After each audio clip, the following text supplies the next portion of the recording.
Но собирают деньги также на строительство мемориала солдат Туймады в Якутске. Завтра в единый день ветеранов столицы состоится благотворительный телемарафон.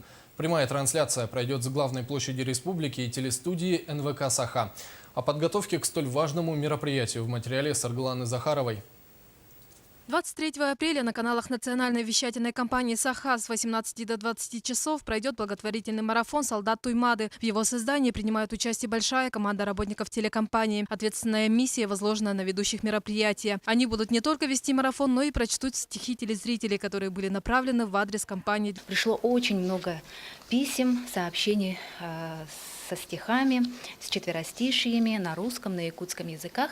Поэтому призываем всех телезрителей присоединиться к этой акции. На площади Ленина в этот день состоится большой праздничный концерт с участием звезд якутской эстрады и творческих коллективов города. Отметим, что телемарафон проводится в рамках подготовки к 70-летию Победы. Все собранные средства направят на строительство мемориального комплекса «Солдат Туймады», на котором золотыми буквами впишут имена солдат, защищавших Родину во время Великой Отечественной войны. Я думаю, что каждый, у которого в семье был защитник Родины, он, наверное, проникнется целью этого марафона, что собираются средства для того, чтобы возвести этот уникальный комплекс, который называется «Солдат Туймады». Трансляция будет вестись не только с площади, но и с телестудии НВК «Саха». Телезрители станут свидетелями возрождения истории и увидят предметы, которые сохранились с военных времен. В студию придут люди, которые будут рассказывать о своих семейных историях.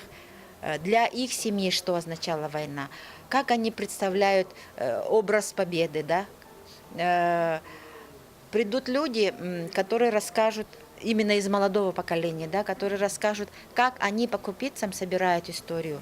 Самым волнующим этапом марафона станет оглашение предварительных результатов благотворительной кампании.